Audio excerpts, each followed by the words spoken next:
Hi, welcome to Two Non-Doctors. I'm Liz Mealy. I'm Maria Shahada. We should do announcements because we never remember to do them. So subscribe. Thank you for everybody that's subscribing. If you listen on iTunes or Stitcher, please rate and review.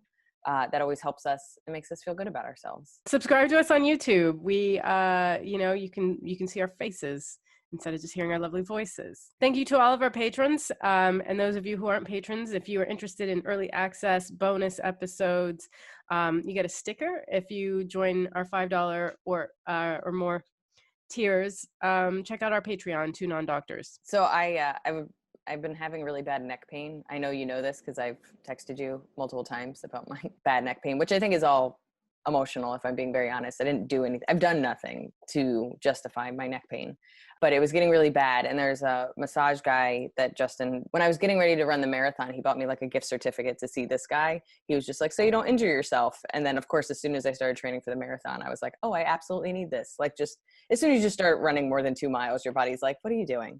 Why would you do this? So I've gone to him a couple of times and my neck was on fire. So I reached out to him because I literally like couldn't turn it. And he does this thing. It's just kind of funny because he does this thing called cupping. I'm pretty sure that's what it's called, which is like, I don't exactly know how it works. But it's something like put fire and then they put it over your back. And then it's supposed to bring blood to the area. So it heals faster or something. I don't know. It doesn't feel great. And I'll be honest, I'm going to show our YouTube people. It looks like I got molested by an octopus. But like, I remember I was going to a wedding. I was actually going to a wedding in London. And I had really bad knee problems. And I mean, he solved them. It was kind of crazy, but he was going to do the cupping thing. And I remember being like, hey, how low? I have to wear a dress and I don't want this weird octopus attack. And so like I literally had to be like, this is where the roundest, most symmetrical hickeys. Yeah. Like they look like they're done by a very precise person or twins. It feels like an attack and they're super bright. And then when they start to fade, they look even uglier. And I was like, I can't be going to a wedding in a dress and have like my leg look like I've been like mauled. And so I just remember having to tell him, I'm just like, hey, keep it nice. Put it in a nice place. This is where my dress is. Okay, so that was for your neck. It was for my neck. I mean, so he gave me like a full massage and like helped it, but then I guess it's just supposed to, because it was my neck and then like kind of my shoulder and like down here. And I mean, he's amazing. Like, I don't know any science or anything, but I always feel better I always feel about 20 to 30% better directly afterwards. And then within 2 days, I feel completely better. So like, I would say I'm like 90% better. I just have these weird marks on my back. So this cupping has helped. Or is it the massage? Yeah, I don't know. It's probably something I should probably do for a Google because I don't fully understand it, but I like it. Yeah, I don't get it. I don't get it at all. I don't get why bringing blood to the surface of the skin is helpful. Do hickeys help people's back problems? We all know that hickeys give you better, stronger necks. That's why does fire bring it out? I have so many questions. You've presented more questions. Yeah, that's true. Than information, which is irritating. That's going to be my next Google. I wrote it down. That's my fault. I did that.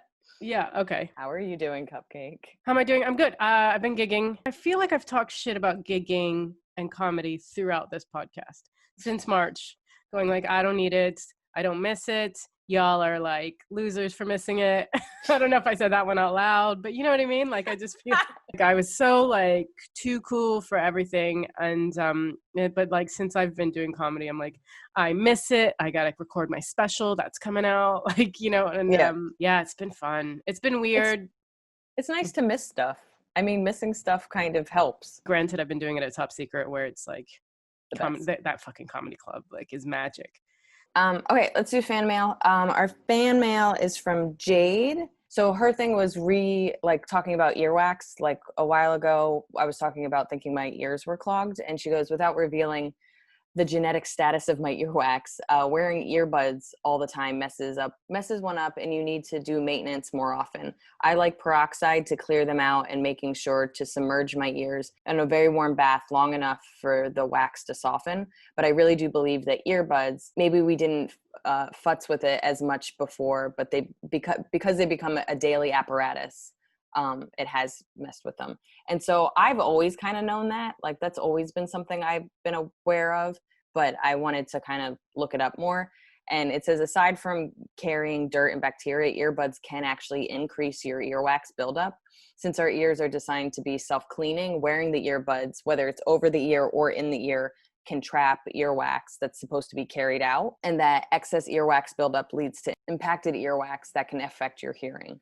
So I did a bunch of research. They pretty much say it doesn't really even matter. Because in my mind, for some reason, I was thinking like this version where it's in your ears is worse than the other. Maybe it is just because like these little doodads can like build up earwax and you keep putting it back in. But basically it doesn't matter if they're over the ear or in the ear. I guess you're just always shooting out earwax out of your that's what I ears. was wondering. It feels like that's what it was saying. It was like it blocks the earwax from doing what? Like I've never had earwax just coming out. Yeah, I think every day it's just spurting out and we don't notice It's disgusting. That means everyone else's earwax is doing that. And so you just sit next to someone and their earwax is coming out and hitting you You're in just the like, face. you're like, Jesus, fucking what the fuck? That's awful. That's awful. But I think it is like a very like, it's just a little bit of earwax debris. It's slowly leaving your ears, but we have prevented that from happening. And then also because it can't go anywhere, it can only go back into your ear. And then, so they basically say that you should be clearing out, you shouldn't be doing this all day. Like you shouldn't be somebody that has earphones on all day. And that you should be cleaning your earbuds, especially like these versions every day. And then you should just be nice to your ears because they help you hear. I really think that I'm losing, like, I feel like my hearing is blocked. Well, you're somebody that like relies on your headphones. Yeah, I just don't, I can't hear anything. It almost feels like my body's trying to like help me because I don't want to hear a lot of things. It's actually really funny. You're like, how do I get it more impact? I'm actually looking for like a nice haze so I don't hear anybody. But I went to see Tenet with Johnny, and he said that the sound was really bad because someone else had told us the sound would be really bad in Tenet. And the movie Tenet, Christopher Nolan's new movie, don't worry about it. But it's nothing I would say you have to go see it. But I think the sound was bad. I thought it was just my ears. Like I couldn't hear what people were saying. And I just thought my ears are shit. We're sitting too close to the screen. And he was like, no, the sound was terrible. Nobody could hear anything. So weird. It's like a big movie. Yeah. How do you? Bad sound mixing. I don't know. Oh, man. Thank you, Jade. Thank you so much. Thank you so much. Our guest this week is Nikki Glaser, a very funny comedian, friend. You have a radio show. I probably should have asked. Do you do too many things for me to? No, I honestly don't have anything going on right now. Well, none of us do. Literally Nikki. nothing to promote. Used to be something, not really sure of what I am anymore. Been living with my parents for 6 months. Have you? Yeah. I'm in St. Louis. I lived in my childhood bedroom and I don't want to leave. There's something wrong with me that I love it. Like that's a part of me is like, as soon as I'm home too long, I just start being the teenager that I was. Yeah. What did you end up Googling? Why do babies hit themselves? Because my niece is 1.5 and she's been like slamming her head on the floor a lot. And it's like really disturbing. But it turns out it's like a very normal thing. And they do it to vent frustration, which makes sense. It's kind of like a baby's form of cutting. Yeah. And you're just 4 months away from doing that at your parents' house. I think it's probably just me doing that. I'm like, and they do it because they're bored. But all I found out was that it was normal. I know when you're a parent, whenever your baby's doing something weird, you just look it up and you hope that it's like not too high on the spectrum or like a sign of something looming. So it's like most babies hit themselves. So because I've definitely seen my friends' kids do that, like babies, and you're just sort of like, do I just ignore this? Like what?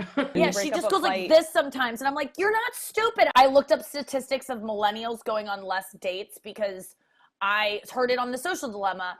Because of social media, millennials don't date as much and they're not hooking up as much and they're not finding partners. And I really relate to that. Like I am terrified to go on dates. Like I haven't dated my entire life. Like I think that's why I do comedy every single night, is so I have an excuse to never have to go out with a guy that I don't know. Dating is disgusting to me. I can't believe anyone wants to do it. I hate the pretense of, hey, we might want to have sex with each other. Let's sit across the table and eat a meal. When I date, I want to just have a crush on a guy I'm working with where there's already not like a sexual vibe. And then I want to like decide that I like him. And then that's when it goes from there. I don't like to meet and be like, are we going to sleep together? It's like so weird to me. As soon as I heard that statistic, I was like, maybe that's why, because I am so in my phone, maybe it's making me scared of actual interactions with people. And I didn't find any statistics that supported that fact. My theory is because they're drinking less too. Like drinking has gone out of vogue. So yeah, so it's like without the drinking, everyone feels exactly like you do. My theory is that nobody's as interesting as TikTok. Because keep in mind, like everything's really concise, especially with us. We just know how to tell stories and interact and stuff. I've found myself like meeting new people or guys and just being like, where's your punchlines? let's tighten up this conversation. Totally. Even an Instagram video that's like a minute long where you can't scroll, you just go, oh no. Oh my God, yeah. I don't even know I don't know how long this is. It's like, well, it's definitely less than a minute. You know the rules. That's just still too long. Oh yeah. But if I don't have a trust with you, like if we haven't built up an Instagram trust where I know this is going to pay off, I'm like, I can't. No, I actually think I'm going to unfollow. Also, what was the drinking thing is so true. I don't drink it. I haven't drank for almost 10 years now. And oh, wow, nice. That's the biggest thing is I think you just hit the nail on the head. It's like, if I could just drink and meet up with someone, it would be so much easier. But it's just, yeah, you have to like actually get to know someone and like be present for it. And like, it just makes everyone less appealing. Drinking, so many relationships would never get off the ground if it wasn't for drinking. I made friends with a spider in my bathroom. There's like a spider that lives in my bed. It's like big too. It's like that big. And I just was like, I'm so lonely that I was like, hi. And I named him Trevor. I see him all the time. He did disappear 2 days ago and abandon his web. And I am hurt by it because we established a relationship over like 4 days where it was like every time I went in my bathroom, he would just be like, and I'd be like, hi, Trevor. And he would just like look at me. For a while, he was scurrying behind the toothbrush holder and I would get really sad. And then after a while, he just got used to me and would just like hang out and look at me and as I brushed my teeth. And it was like, I felt like I had like a boyfriend. It was so weird. And it didn't help that I named him like a hot boy's name. Yeah. It was probably like a girl. I don't even know. So Trevor split the other day, but I was looking up what kind of spider Trevor was, and it turns out he was probably a wolf spider, which is a terrifying spider to have in your bathroom and to not do anything about. You just found out you had a murderer in your bathroom, but you're like, he's my friend. Yeah. If someone broke into my house, my first thought would be like, yes, someone's here. Like the other day I thought I was like hoping it was haunted. Because I want like a friend. But the thing is, I don't want like a real friend. I want someone that I can ghost. You want a spider. I want someone I like that you were disappointed how like concise your thought pattern was. Yeah, it was. Like, I was like, oh my God. Oh no. So naturally funny and have great timing, and it's almost disappointing how easy it is. And then I definitely Googled the lyrics for wet ass pussy. To make sure that they were accurate. Yeah, to make because just to reference mine and see that everything was lining up. No, because there was one lyric in it that bothers me. He brought his phone just to take pictures of my wet ass honey. No one brings their phone for anything. You just have your phone. There's no reason to bring your phone. Yeah. The rest of the song is awesome and the lyrics are so funny. Brought his phone to take pictures of my, it's like, no, he didn't. Yeah. If he told you that, it was a lie. He's addicted to his phone like we all are. Exactly. He may have brought his wide angle camera lens, but yes, that would make more. That was so, oh shit, my computer fell back because I was beating the table. This was perfect. It was fun to go through what the hell I'm looking up, and it's pretty sad. Yeah, that was a bit of a cry for help, and we're sending help. We'll make sure, All right. Bye, Nikki. Bye, guys. Bye. Bye, Nikki. Dog. What did you Google this week? I Googled Borjami Water from Georgia. Is a sparkling mineral water that comes from the mountains of Georgia and is said to be a hangover cure, like a magical hangover cure. I didn't know you were going to get so bougie on this podcast. Like you were just like, let me tell you about this fancy water from Europe that I wanted to tell you about. It's 50 pounds a bottle. Is it bottled like Fiji water? Like yeah, it's bottled in, you can water? get it. Is it just? Yeah. Sorry. So it's just bottled water. Yes, Liz. Stop yelling at me. Stop interrupting me. I'm trying to answer your question, and then you asked the question again as I was answering. You did it like 5 times. I can't. Your lips they're not moving today. It's bottled water. You can get it, I think, at Whole Foods. It's from Georgia, the mountains of Georgia, and it's their like hangover cure. I went on a military tour. We went to Tbilisi, and that was like the big thing. It's like, you got to drink this water in the morning because it'll cure your hangover. And so when I was in Poland and I drank, obviously didn't feel too hot the next day. And I found this water, and I went to like 3 different shops, and I was like, I'm not that far from Georgia. I know it's here. I found it.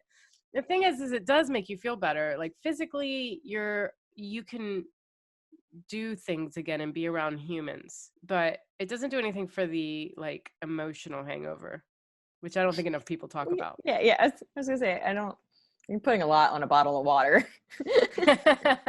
You're like, it doesn't solve all the mistakes I made. It's magic, Liz. It's magic shit. It's from the mountains. There's certain minerals. It works with your body. Then I found there's a grandmother that comes out and tells you it's going to be okay. Yeah. And then I found an article for like people's things around the world, their hangover cures around the world. Like in England, it's a fry up. And in Sweden, they have like little pills that look like Alka-Seltzer that you put in water and you drink it at the end of the night or in the morning. And I think it is Alka-Seltzer. Honestly, Alka-Seltzer is the perfect hangover cure. It's fine. The contrarian me is like, are you sure you just didn't drink water after fucking drinking all night and it felt good? I get how you say that, but you don't drink, so you don't. I don't drink. I truly don't remember. That is a hangover, and just regular water won't cut it. It just won't. Yeah. I mean, you have to have it, but that's just to stay alive.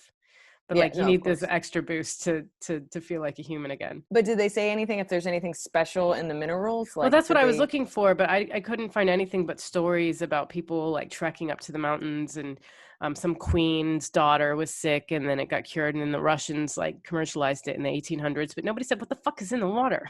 I want to know what minerals are in there. Why is it so special? Georgia, what's going on? Yeah, if anybody's from Georgia, the country. I don't want fucking people from Atlanta being like, I don't know, I've had the water and it's not that great. Don't bother, Atlanta. All right, I've never heard that because I'm not I don't drink, and also I'm not fancy. So you have such a 1993 idea of bottled water. I know, I do. You pay for your water in a bottle. I do have such a hippy dippy vibe where I just have like this big canister and I'm like, I've been drinking the same bottle since 1995.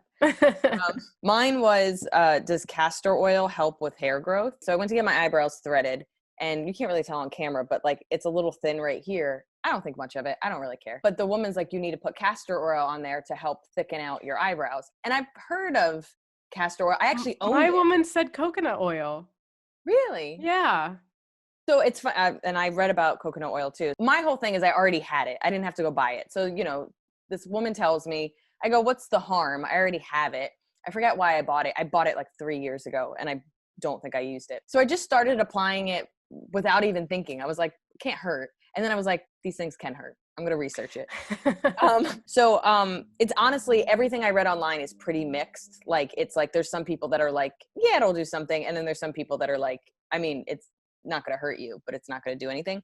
So it basically, they say it's safe. So I'm not hurting myself by putting it on my face. Any changes that would happen, it would take 3 months. 3 months is really when you start to see hair growth. So you can't really tell if anything has done anything. Castor oil contains ricinolic. I don't know how to say this. Spell it. Ricinolic.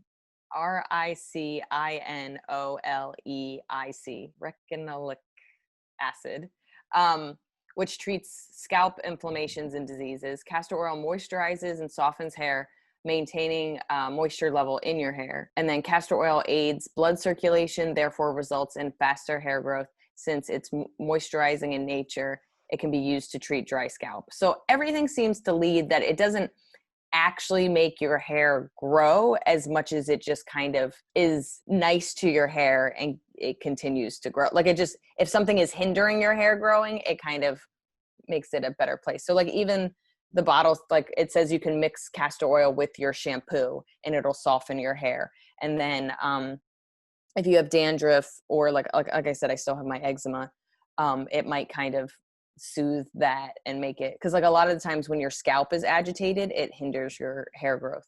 So I'm still using it. If anything, you know what I did, because I like projects, is I bought those mascara empty mascara wands, like the container and the wand, and I put the castor oil in it and I put it on my eyelashes and I put it on my eyebrows at night, because I like a project and I can't hurt it. Will you let me know? Yeah, we got 3 months. I've been doing it for about 2 weeks, Take to be a picture honest. every day. Every day. In the same lighting. Okay. Because I have like a bald spot in my hair. You can't even see it. I filled it in. But yeah, I want to see if this works. It's so funny because there is something about like somebody be like, it doesn't work. And I'm like, yeah, but I like doing it. Like I like it just makes me feel like I am doing something. Castor oil sounds like it's like you would go into a car shop and buy castor oil and an air freshener. Yeah, it sounds like you get a tub of it from somebody named Frank. Like it doesn't sound like it's a beauty regimen. No. But it is like, what did they say about coconut? Honestly, I think coconut oil is magic. So this is like, here are the top 10 ways to grow thick eyebrows naturally: castor oil, coconut oil, olive oil, onion juice, gross, egg yolk, fenugreek seeds, petroleum jelly, and aloe vera. I genuinely think there are some things you have to just be single to be able to do, like onion juice on your eyebrows. You know what I used to do? I used to put, for my skin, I would put apple cider vinegar and water as like a mixture, and I would put it on my face. But if anybody's smelled apple cider vinegar, it's the worst. I mean, it's the worst to drink, let alone, it's just everything about it is gross. And it was 100% like I got dumped, and I was like, well, this is the time to figure out if this works. Was it like astringent or like a toner, or what was it? You almost used it like a toner, but you would do it before you go to bed because nobody wants to smell like apple cider vinegar all day. And then eventually it started making my skin red, like a year later, by the way. Like I don't know what that means. All I know is like it happened twice, and I was like, and we're done. Like the whole point was to clear my skin, and now you're making it a different type of worse. Your skin's like, Liz, what the fuck are you doing? But it's so funny. What I'm really learning about us and this podcast is how much, and myself, is how much I experiment on myself. And I'm like, let's see if I have a face in the morning. You really are a little guinea pig. Let's see if I have a face in the morning. I know. I wake up next to you. I'm like, what the fuck? And you're like, sorry, I tried. And I'm like, I tried a new potion. Did it not work? It did you burn. Look great, Muffin. Stepping away slowly. Yeah, I do my research, and I do like read and stuff. Like I'm not doing anything dumb, but like it is kind of funny how many, like the more I think about it, I'm like, yeah, let's try it. What's the worst gonna happen? Yeah. Let's get personal. Yes. What's your grossest habit? Well, I mean, I think the most obvious one is the smoking. It's just foul. But if it wasn't that, I don't know. I don't have like I don't like pick my toes. Maybe I do. Do I pick my toes? I don't really like pop zits. Are you a scab picker? No, I'm not a nail biter. There's nothing somebody's ever like looked at you and was like, are you serious? No, I'm pretty great. No, I don't consider you a gross person. I think I'm the gross person in this friendship. Yeah, I don't really have like any, I might pick it. No, because I have friends who are scab pickers who are like, will pick at something I smack them. I'm like, what are you doing? Your body's trying to heal and you're being a dick. Or not even just scabs, just anything. They'll just pick and obsess. And like pickers, there is such a thing as pickers. Yeah. No, it's there actually is. I forget. I think there's like an illness or a disease of when you pick your skin. So smoking would have to be mine. Which is so funny because I don't smoke, but I had such good memories when I smoked that I don't consider smoking. I consider it a bad habit in the sense that I don't want my friends to die or whatever. But like when I smell smoke, I'm kind of like, friendship. Like, really? And my brother smoked. Yeah, it doesn't bother me at all. Like Prakash still smokes. My brother. Oh, I thought he quit. No, but he's much healthier in every other area. Okay. And then Sammy, my brother, he smokes maybe like one or two cigarettes a week. He mostly vapes, so he mostly smells like strawberries now. But like so many of my friends smoked for so long that I wouldn't want to be with a partner, and I wouldn't want my friends to smoke. But it doesn't bother me to be around smokers. I was on the phone with somebody from the NHS today about smoking cessation, and they were like, I'm going to put you on the patch. You wear it for 24 hours a day, and you may get nightmares. It has been reported to cause horrible nightmares. And you just leave it on 24 hours a day. I was like, what? No, what? You might be scared to sleep or be just alive, but you won't be smoking. I would say my grossest habit is itching my ears. Like even before I found out I had eczema in it. Yeah. And this is what my sister calls this, like my fucking cocaine. Yeah. Yeah. Cause I mean, all my nails are that long. It's not like I just have this, but like it gets in there. I know it's gross. This is the thing. When the doctor told me I had eczema in my ear, I was like, oh, that makes sense because I had it in my ear as a kid. And like these things kind of come back in certain repeated areas and stuff. But like my ears have always been itchy for as long as I can remember. So I know that my finger is in my ear a couple times a day and I don't think about it. That's where I think it's gross. Like it's one of those things that if like, I'm at home and I'm like doing it, it's like whatever. But like I'll be on the bus and I'm like cleaning it. Like it's gross. It's not a conscious response. You're just like, I'm itchy. I'm gonna solve that. But it's like I'm not joking. Like I would be on a bus and I'd be like, nah, nah, nah, and then I'd be like, I mean, I've watched old dudes just in there with a key, just getting in there and then like looking at people pick nail. Themselves. They'll pick their nose, they'll pick their face, they'll pick shit out of their eye, look at it, roll around in their finger and then flick it. Like and they're not thinking about it at all. This is kind of stuff they probably do in their room on their own. And they're doing it on the tube or the bus and it makes you want to vomit. And I can't think about how many people's bodily stuff is just out in public everywhere, and we just sit on things and touch things like no big deal, but somebody's eye crust was on that. Really just ruined. You asked the question.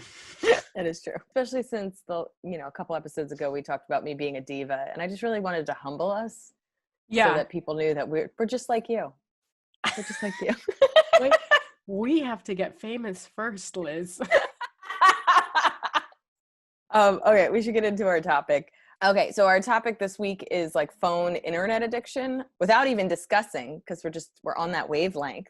We both watched The Social Dilemma on Netflix. Yeah, which was also weird that Nikki talked about that too. I mean, I guess because it just came out, everybody's seen it, but yeah, I mean, everybody on social media is talking about it. Hilarious. So. Okay, what did you think about it? As a documentary with information, I think it was great. Like, I don't know anybody that's not addicted to their phone. Even like my little brother, like my brother Sammy is on no social media, but he's still addicted to his phone. Like he has all these different apps that send memes and Reddit and all that crap. And he's always sending me stuff, and he's constantly on YouTube as well. So even my mom, I can see my mom has changed in a lot of ways where like sometimes I'm like, Mom, are you going to cook us dinner? Johnny's really good about not being on his phone. Johnny he got a smartphone for Christmas when we started dating a couple years ago. It was the first time he took it out of the box. And he set it up so that he could contact me. But otherwise he had some like little burner phone. Like he doesn't like it and he doesn't ever turn it on. If I can think of anyone not addicted to a phone or the internet, I think it's him. He still reads in his spare time, like the Iliad and shit. Yeah. Well, I will say this. I know I've become more addicted to my phone because I read less. Like I used to read, and I'm a slow reader. I used to read anywhere from 20 to 30 books a year. And that's somebody that's like dyslexic and it's really hard. And now I'm down to like 5. I would say 20% of that was just being exhausted. And if I'm already tired, there's no way I can focus.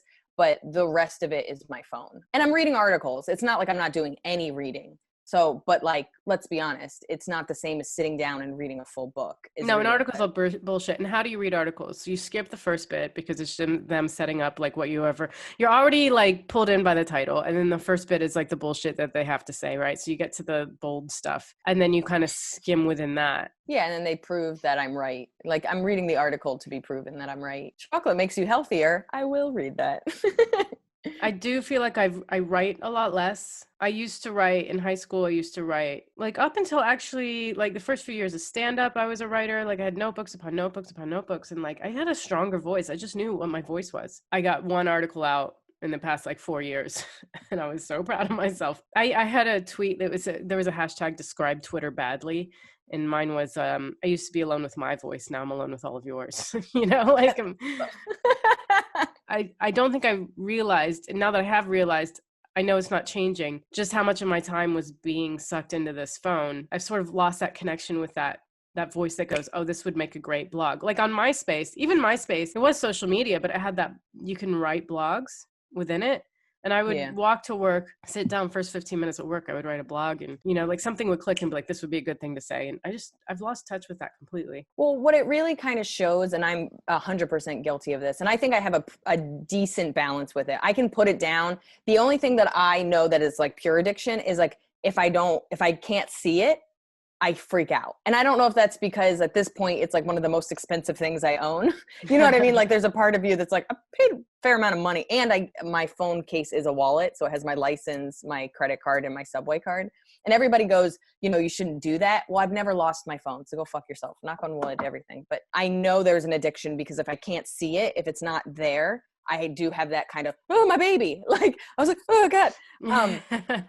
But if we're hanging out and you walk into the room and I'm on my phone, I can put it down. Like, one of the things that I always loved about me and Justin is that I will walk into a room and he puts it down. You know what I mean? Unless he's literally like, hey, I got to finish this email. But like, if we're just dicking around on social media or we're just, playing a game or whatever it is, I have always been good about if I'm with people, unless this is, sometimes we hang out all day and you have to have like alone zone out time. But like my thing is that when I'm with others, it goes down. So that's where I know. But like when I'm by myself, I just started, especially during the pandemic, putting really strict regulations on it because I was getting to a point where I was already couldn't sleep. And then I made it worse by being on TikTok for too long. So I mean, honestly, last time you came to London, I did notice that your attention was stolen a lot by your phone. It's such a double-edged sword because it's like a lot of the times we're on social media because we have to be promoting things and putting ourselves out there. And then messages is really there's that's the weird thing is like there's the people that take in social media and they're the people that put stuff on social media. I get inundated with messages. So comments, which I try to get back to people, messages, which I do try to get back to people. I have to comb through the messages first to be like, is this a booker? Is this somebody trying to, you know what I mean? Like I get booked from Facebook. I get booked from Instagram. Yeah. Emails are clearly booking. Text messages are booking. So for me, anytime I check my phone, I go through, Instagram, I go through Facebook, I go through email, and I look at the messages real quick to see if it's like, hey, are you available? And then anything that's frivolous, I might do later in the day when I'm killing time. Maybe I'm standing in a bank line. Maybe, I just need to kind of zone out or whatever. But like, and it's not enjoyable social media for me. Like that's not fun. But what I have noticed is I easily get overwhelmed by too many emails, too many messages that I try to keep it down to, 0 or at least 5, because every day you get more of them. And next thing you know, you have 200 messages and it's harder to come through. You're such an anomaly to me because you're the one person that I know gets a lot of work done. Like you get shit done more than anybody else I've ever met. But you are also, I will wake up to 17 TikTok videos that you've sent me over Messenger. Yes. Like, I just don't know how you find the time for everything. You're like, I read this book, I did this thing, I have this special. And like you get so much done, but you also have seen every video online. Like, yeah, it's nuts. It's funny. I actually bought a thing that's supposed to organize your day. Like I have a to-do list. And my to-do list is everything from something frivolous, like, straighten my hair, to you have to send out this video, you have to get back to this email, da, da, da, da. And so if I cross out a lot of stuff, I let myself have free, who gives a shit time. You know what I mean? And so even with the pandemic, you can work 24 hours a day. So I'll be on my phone, I'll be on my computer the whole day. And then around 11, if I got everything done, I'm just like, I'm going to go zone out. But now I'm starting to be like, it's affecting my sleep. I'm now like harassing my friends with videos. I told my roommate, like, I was like, I think I sent my friend Maria too many videos at like 2 a.m. I was like, how do you know? I was like, cause she wakes up 5 hours before me. Cause she's in London. And she was like, Muffin, are you okay? And I was like, and I literally went, I sent you too many TikToks, didn't I? You're like a suicidal amount of TikToks. Like just a concerning amount of TikToks. I said it was psychotic, but I also loved you. yeah. But also it was at like 2 a.m. and you were, I don't know, you were around, and I was like, just whenever you're up at 2, 3 a.m, I'm always like, you okay? Just can't sleep. Yeah. So, just checking in. The cry for help. You sent me 16 cat TikToks. So yeah, because Johnny isn't on his phone, I've had to make sure that I'm not constantly looking at my phone. I've had to make like an effort to be like, stop and be present. But it's really hard. Like the phone is like the first thing. Like I'm not even focused. My eyes haven't focused yet, and I go for the phone. I don't know how you and I, as people who need to be on social media to promote our comedy, could ever get off of social media. Like I've thought, okay, I could probably lose my Facebook, but my Facebook page is the one thing that I have a blue tick. I don't want to get rid of that. And there are some people that contact me on Messenger alone who I only have their Messenger, and people book me through Messenger. It's like you're saying, you get booked through everything. No, I've struggled with that too. And that's why I feel like for us specifically, we need to be self-regulated, because like I was getting back to people, especially with all these messages. I was getting back to people at 2 a.m. And I was like, I already look like a psychopath. So like I try to do no social media past 10, unless at some point I break when I can't sleep. But like on a regular night, I try to stop all messages, all work, all social media by 10 p.m. And I can watch movies, I can read a book, I can do whatever. But like you just kind of go down a rabbit hole so quickly of all the other stuff, and you lose hours of your life. And like you sometimes walk away and you're like, I don't even know if I enjoyed that.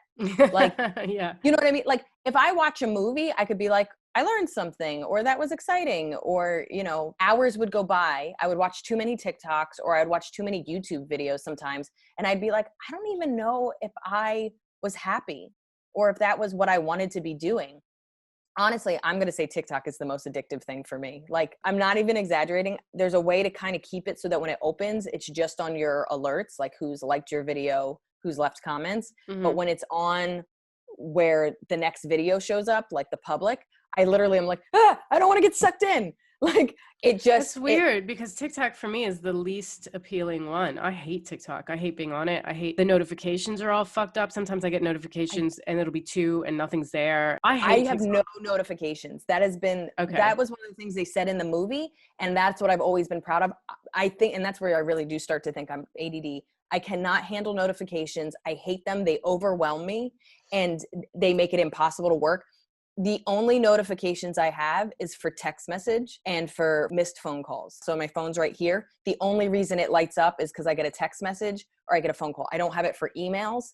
I don't have it for any social media because it's, especially with a following, it's relentless. But even before I had a following, I just didn't like it. And that's one of the things that when you say I'm able to get a lot done, it's because I have to choose to pick up my phone and open up an app for me to do anything. So it has to be a choice, as opposed to what they even show in that documentary is that you're doing something goes, and my phone's always on silent, by the way. The only thing that gets me is it'll light up, and that's where like my attention will go. But what'll happen is it lights up, I go, that's just my brother, I'll get to that. You know what I mean? If it was important, he would have called. So having a watchful eye on what pulls you, like if you are somebody that loves Twitter and you love news or whatever, you have to have like, I'm going to be on Twitter from 1 p.m. to 2 p.m. while I'm eating lunch. And that's my Twitter time, because otherwise it can always pull you in. Yeah. I watched this YouTube video about like how to have a dopamine detox because, you know, all of the notifications, all the likes, everything coming back at you is a hit of dopamine, which makes smaller events in real life less interesting. Less exciting. Thank you. Yeah. It's sort of like having a porn addiction, and then just real life sex is like, You're like, you're not as flexible as I thought you would be. Yeah. So it was interesting because it was just basically saying to like be on social media less, read a book, and then kind of give more attention to the things off social media so that the dopamine lessens. To me, you have to have a watchful eye. Like the only time that I get really sucked into my phone is actually when I'm posting, because I want to get everything done and I'm really forgetful. But like, I know I have some addiction to my phone, but I know I'm better than others because I don't need it. Like I can go and walk in the park for 3 hours. The only time that I get a little like, is when I go to look at my phone and it's like a booker, or like it's an important email and it's something like that. And that's where the phone itself feels addictive. And this culture we've created, which is like, so I don't know how it is for other people's jobs, but you know us, like they'll be like, hey, are you available to do this spot at 10 p.m. tomorrow? And if you don't get back within a couple of hours, they're like, sorry, I gave it to somebody else. And you're like, what do you mean? Like, what are you doing? Like, I can't be away from my phone for 3 hours without losing money. Like, so that's where it's a little bit like why text messages specifically, I'm like, that could be money. Like, oh, totally. Yeah. And I would never go a day without checking my email. Top Secret called me the other day and it was a private number. And I was like, I'm going to pick it up for the fuck of it. And it was them asking me to like do a last minute set, which was, I'm glad I picked it up. But a private number, like I could have easily just been like, no fucking way. Honestly, anybody that calls is suspicious. Yeah. I feel that way about my father. I'm like, why are you calling? You ever get unplanned FaceTime? You're like, fuck right off. You can't just do that. The only person that actually does that is my sister, and oftentimes her kids. So like sometimes like, and I was scared like something happened. So my sister out of the blue will be FaceTiming me and I'll be like, yeah. and it'll be a 3-year-old. And I'm like, and she'll be like, Aunt Wizzy. And I'm like, hey girl, I'm like half naked. I'm like, sorry, I thought this was an emergency. He's like, we're also doing bath time. I was like, okay, cool.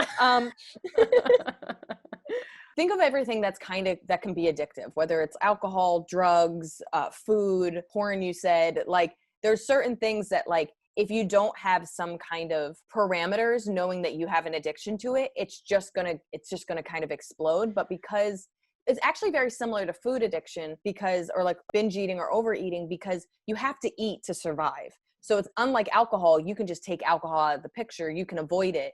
But like food, you have to learn moderation. You have to learn what foods are triggers for you so that you can overcome this addiction.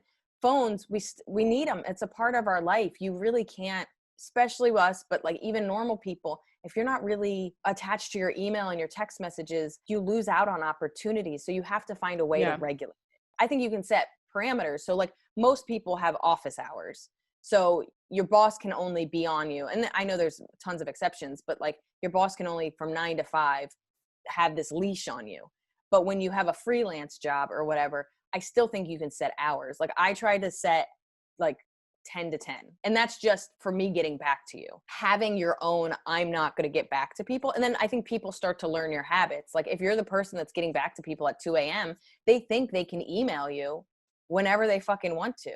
So I think some of it is also you kind of teach people your accessibility because we as a society are always accessible. Yeah. Johnny was like, why don't you just turn your phone off for 3 hours while you try to write? No, I've yet to do that, but it's a perfectly reasonable suggestion. It's like, you'd be surprised just keeping it on silent mode, like silent mode, put it down. Yeah. And like, you still get to feel like, it sounds crazy, but you still get to look at it. And you still know it's on if anything's important, and then you can or you set timers. Like when I was writing my book, cause like, you know how it is to sit down and write is like torturous. Once you get into a groove, it's fine, but you're like, I should check my email. Well, you know, I did tell that person 2 weeks ago I'd get back to them and it's not important, but I still should do that. Like you can like distract yourself. So I would sit down and I would set a timer for a half hour.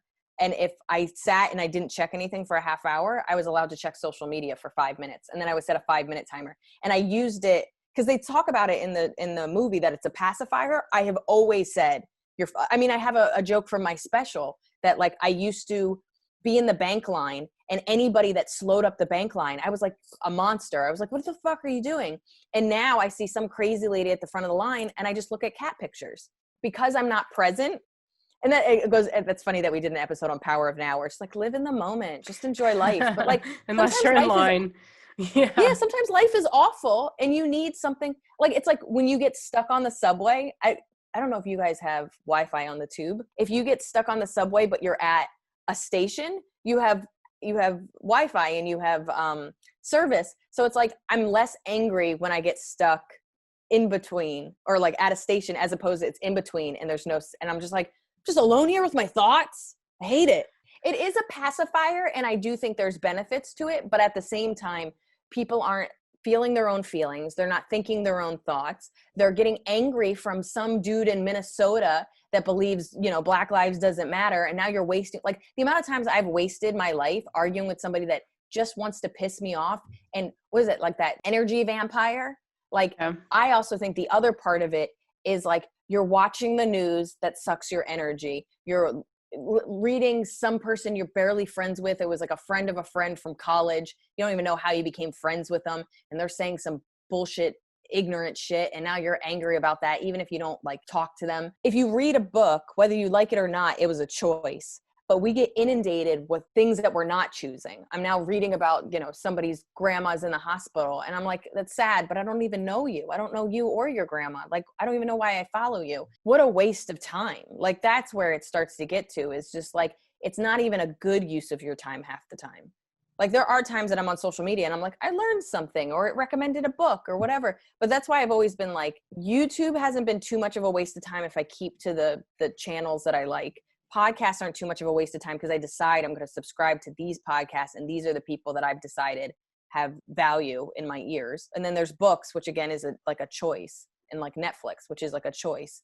But I think there's something about social media, especially because they're trying to advertise to you. It's just throwing shit at the wall. I don't know. I never walk away feeling like that was a good use of my time. No, the part that really struck me about the documentary was about how they manipulate you, and like certain people are getting fed certain information.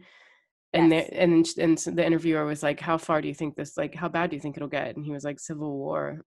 And like, it was Yeah. really scary.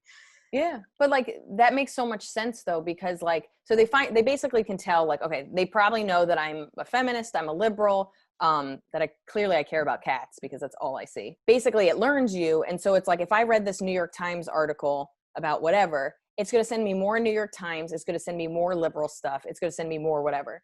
But if their example was, you believe in the earth is flat. So you already believe this conspiracy theory. You're now a flat earther. But not only are they sending you more flat earth stuff, but they're a conspiracy theory person. So they're going to send you more conspiracy theories and then push you further and further down that rabbit hole, when really you could have just been one person that had one crazy theory. And now you're somebody that's like, I believe in the Loch Ness Monster. I'm now believe QAnon. Is that one of the things? I now believe in flat earth. And you become like this super conspiracy theory, and they just push people. They're making such extreme people where before you thought how you thought. And if you found something or you became friends with somebody, you guys built this idea together. But like, they just make really polar opposite people on purpose. Yeah, it's scary. Yeah, it's really scary. And it reminds me, like, when somebody would send, like, I would have friends send me some articles and I would be like, hey man, this is fluff. Or like, I've had fans that like will see me post something and be like, hey, you're wrong. They send me an article and I look at it and I go, oh, this is ridiculous. And then you go and you look at all the other articles and they're talking about how, like, Planned Parenthood eats babies, and how, Trump saved a kid from drowning. Like, these things that like you clearly know aren't true. And you're like, hey, even if this feels like it has some validity, you have to go to the source and see what propaganda machine the whole source is trying to be.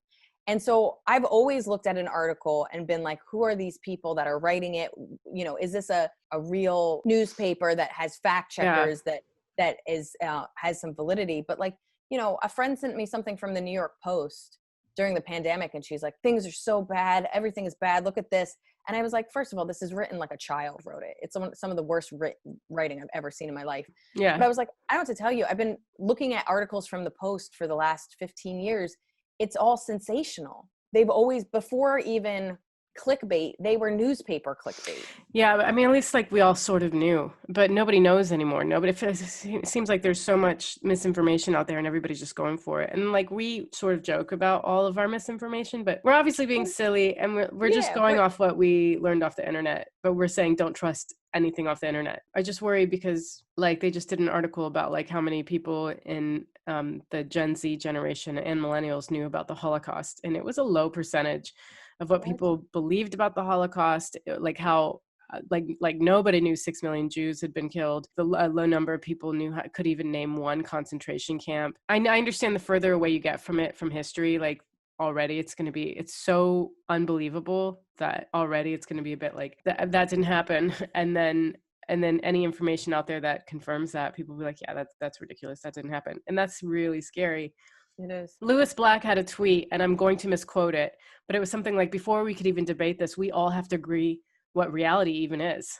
Like, we all have our own realities. Yeah. And that's what the documentary actually said, is that everybody has their own unique reality now. Do you know how many people have been like, New York City is chaos, it's crazy, everyone's shooting everybody?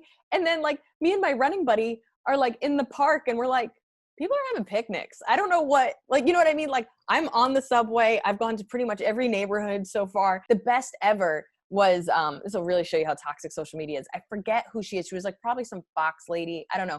During like Black Lives Matter in the pandemic. So like April, she sent out a tweet that was like, I live on the Upper West Side. It is chaos.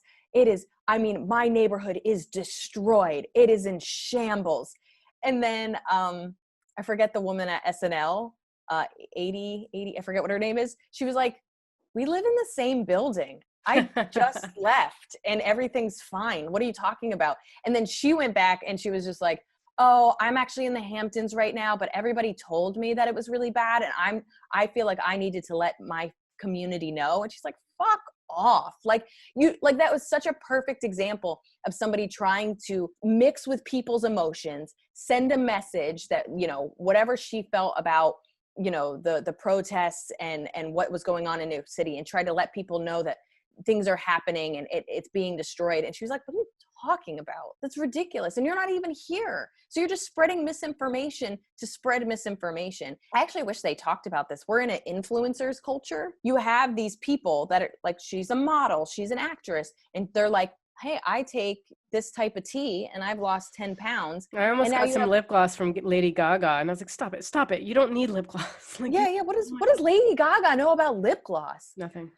So nothing. So she literally was like, make it pink, and like left a room. Like she probably had nothing involved in it, and they slapped her name on it. And now we're like, Lady Gaga wears this every day. We used to have experts. We used to have people that had PhDs, and now it's some girl that because she fucking showed her tits now has 200,000 followers telling you. And again, we're these people, but at least every episode we say we're morons and don't listen to us. I mean, we're comedians that talk about health. There are people out there that because they look nice in a bikini are telling you what you should put in your body. And that blows my goddamn mind. Well, do we have a positive note about everything? I think I have met some of the coolest people I've ever met because of social media. I have a fan base because of social media. I have calmed myself out of panic attacks and really bad days because of social media. I think there are absolute benefits. There's so many ways that we've connected and grown and learned and been inspired that I don't think it's toxic, but you have to be aware of how you're being manipulated. You have to do your own fact checking of information. And the same way that you set restrictions, I'm not going to eat a whole cake. I'm going to eat one slice of cake. I'm not, you know what I mean? I'm not going to eat at 4 a.m. knowing that my body's not going to be able to process that food because I'm trying to sleep. At least with cake, you could see yourself gaining weight and go, oh, wait, I need to reel it in a bit. And then with the internet, you don't see what it's doing. There's no mental fat. There's nothing physical that's happening to your body or anything that you can go, hang on, this has gotten to be too much. So I think people need to even first see that they have. First, and it's usually your friends, because I've lost friends to conspiracy theories and like just being pulled in by right-wing craziness.